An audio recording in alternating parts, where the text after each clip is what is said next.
Aumento di 21 posti letto a cardiologia, istituzione di un'unità operativa complessa a medicina generale, 4 posti letto in più a pneumologia, realizzazione di una day surgery multidisciplinare. Sono queste alcune delle modifiche che la Scuola di Medicina e Chirurgia dell'Università di Padova ha proposto alla quinta commissione del Consiglio regionale del Veneto, al fine di garantire uno sviluppo più armonico del sistema sanitario regionale.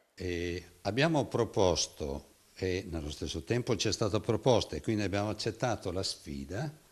di attrarre pazienti che provengono da altre regioni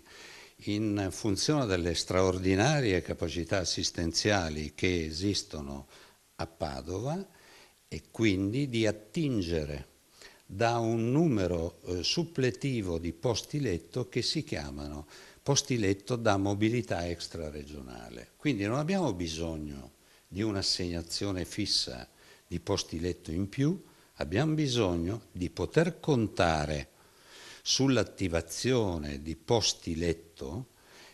superiori, numero superiore rispetto al piano, in ragione di quanti pazienti riusciremo ad attrarre perché provenienti da altre regioni o addirittura da altre nazioni europee. Proposte di modifica avanzate in maniera unitaria che hanno come fine il mantenimento dell'attuale eccellenza assistenziale, didattica e scientifica.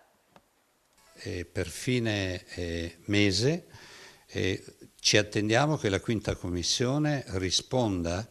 alla giunta regionale sulla